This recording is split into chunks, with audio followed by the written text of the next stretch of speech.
আমাদের বর্তমান লক্ষ্য প্রাথমিক শিক্ষার মান উন্নয়ন করা। এর মানে এই না যে আমরা অবকাঠামো বা লজিস্টিক যে প্রবলেমগুলো রয়েছে সেই বিষয়গুলোকে আমরা অস্বীকার করছি, সেগুলো চলমান থাকবে, কিন্তু আমাদের লক্ষ্যটা হবে শিক্ষার মান উন্নয়ন। আমাদের টার্গেট হচ্ছে আমাদের প্রত্যেকটা স্কুল ওয়ান শিফটে চলবে, এটা কিন্তু আমাদের টার্গেট। তাতে বাচ্চাদের কন্ট্রাক্ট আওয়ারটা বাড়ে, এটা খুবই প্রয়োজন, এটা আমরা আমাদের টার্গেট একটা, এবং সেই জন্য অবকাঠামোগত উন্নতি প্রয়োজন হবে, সেটা আমরা করব।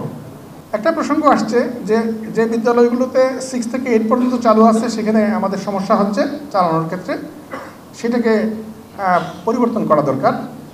এবং এই বিষয়টা আপনাদের অবগতির জন্য বলছি যে ইতিমধ্যেই সিদ্ধান্ত হয়ে গেছে, কারণ ব্যাপারটা সর্বোচ্চ পর্যায় পর্যন্ত সিদ্ধান্ত নেওয়ার প্রসঙ্গ ছিল এবং দীর্ঘদিন বিষয়টা অবহেলায় পড়েছিল। আমরা চেষ্টা করে এটাকে সমাধান করেছি। আপনারা শিগগিরই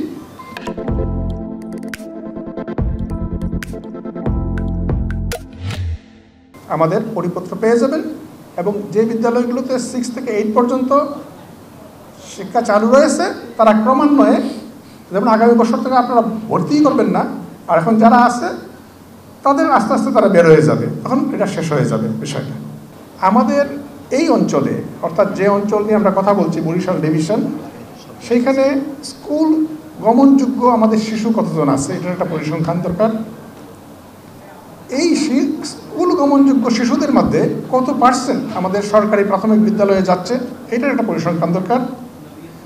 যারা যাচ্ছে না তাদের মধ্যে একদম কোনো প্রতিষ্ঠানে যায় না এদের সংখ্যা কত, এবং বিভিন্ন প্রতিষ্ঠানে কত সংখ্যায় যাচ্ছে, এই পরিসংখ্যানগুলো আমাদের সামনে থাকা দরকার। তাহলে আমরা দীর্ঘমেয়াদে যে পরিবর্তনগুলো ঘটে ট্রেন্ডের, সেই বিষয়গুলোকে আমরা হ্যান্ডেল করতে পারব।